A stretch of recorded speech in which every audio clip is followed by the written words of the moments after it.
Healthy cook ಚಾನಲ್ಗೆ ಎಲ್ರಿಗೂ ಸ್ವಾಗತ. ಈ ಅಲಸಂದೆ ಪಲ್ಯ ಅಂದ್ರೇ ಎಲ್ರಿಗೂ ಕೂಡ ಇಷ್ಟ ಅಲ್ವಾ. ನಾನ್ ವೆಜ್ ಆಗಲಿ ವೆಜಿಟೇರಿಯನ್ ಆಗಲಿ ಎಲ್ಲರೂ ಕೂಡ ಎಲ್ಲ ಊರಲ್ಲಿ ಕೂಡ ಇದೊಂದು ವಿಶೇಷವಾದ ಪಲ್ಯ.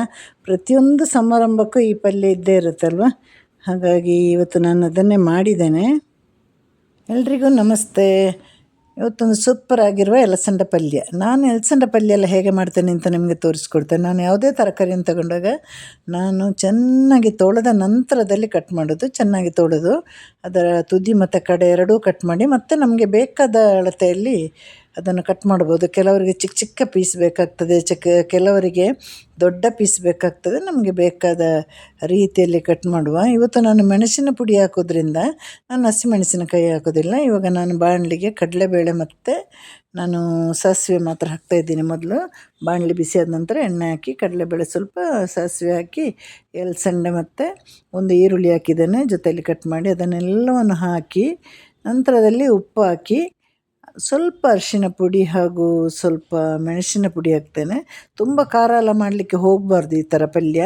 ಈಗ ನಾವು ಹಸಿಮೆಣಸಿನಕಾಯಿ ಹಾಕೋ ಪಲ್ಯಕ್ಕೆ ಒಣಮೆಣಸಿನ ಪುಡಿ ಹಾಕಬಾರ್ದು, ಒಣಮೆಣಸಿನ ಪುಡಿ ಹಾಕೋ ಪಲ್ಯಕ್ಕೆ ಹಸಿಮೆಣಸಿನಕಾಯಿ ಹಾಕಬಾರ್ದು. ಇಷ್ಟೇ ಇದರಲ್ಲಿರೋದು.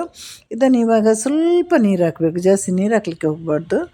ಈಗ ಇದನ್ನು ಮೀಡಿಯಮ್ ಫ್ಲೇಮಲ್ಲಿ ಇಟ್ಟು ಮುಚ್ಚಿಟ್ಟು ಹಾಗೆ ಬೇಯಿಸಿ ಅದಲ್ಲೇ ಬೇಯ್ತಾ ಇರುತ್ತೆ. ಅಷ್ಟೊತ್ತಿಗೆ ನಿಮಗೆ ಬೇಕಾದ ಬೇರೆ ಬೇರೆ ಕೆಲಸಗಳನ್ನು ಕೂಡ ಮಾಡ್ಬೋದು. ಈಗ ನೋಡಿ, ಒಂದು 10-15 ನಿಮಿಷಕ್ಕೆಲ್ಲ ಮುಗಿಯುವಂಥ ಪಲ್ಯ. ಚಿಕ್ಕದಾಗಿ ಕಟ್ ಮಾಡಿದರೆ ಬೇಗನೆ ಮುಗಿದೋಗುತ್ತೆ ಈ ಕೆಲಸಗಳೆಲ್ಲ. ಆಮೇಲೆ ಬೆಂದ ಮೇಲೆ ಬೆಳ್ಳುಳ್ಳಿ, ಆಮೇಲೆ ನಾನು ಕೊನೆಯಲ್ಲಿ ಕರಿಬೇವು ಸೊಪ್ಪು ಹಾಕೋದು. ಯಾಕಂದರೆ ಕರಿಬೇವು ಸೊಪ್ಪು ಕಪ್ಪಾಗೋದು ನನಗೆ ಇಷ್ಟ ಇಲ್ಲ. ನೀವು ಹೇಗೆ ಬೇಕಾದರೂ ಹಾಕ್ಬೋದು, ಒಗ್ಗರಣೆಗೂ ಹಾಕ್ಬೋದು, ನಂತರದಲ್ಲಿ ಹಾಕ್ಬೋದು. ನಾನು ಇವಾಗ ಕೊನೆಯಲ್ಲಿ ಹಾಕೋದು. ಇನ್ನು ಸ್ವಲ್ಪ ತೆಂಗಿನಕಾಯಿನ ತುರಿದು ಅದಕ್ಕೆ ಒಂಚೂರು ಜೀರಿಗೆ, ಒಂದೇ ಚಿಟಿಕೆ ಜೀರಿಗೆ ಹಾಕ್ಕೊಂಡು ಇದಕ್ಕೆ ಹಾಕಿ ಮಿಕ್ಸ್ ಮಾಡಿ ಒಂದು 5 ನಿಮಿಷ ಹಾಗೆ ಸಿಮ್ಮಲ್ಲಿಟ್ಬಿಡಿ. ಯಾಕಂದರೆ ತೆಂಗಿನ ತುರಿ ಬೇಸಿಗೆ ಕಾಲದಲ್ಲಿ ಬೇಗ ಹಾಳಾಗಿ ಹೋಗ್ತದಲ್ವ. ಹೀಗೆ ಎಲ್ಲ ಪಲ್ಯವನ್ನು ಕೂಡ ಹೀಗೆ ಮಾಡ್ಬೋದು. ಪಲ್ಯ ಮಾಡುವಾಗ ನೀರು ಬಹಳಷ್ಟು ಕಮ್ಮಿ ಹಾಕಬೇಕು. ನಮ್ಮ ಫ್ಲೇಮನ್ನು ಚಿಕ್ಕದಾಗಿ ಮಾಡಬೇಕು. ಆವಾಗ ಪಲ್ಯ ಗರಿ ಗರಿಯಾಗಿ ಸೂಪರಾಗಿ ಬರ್ತದೆ.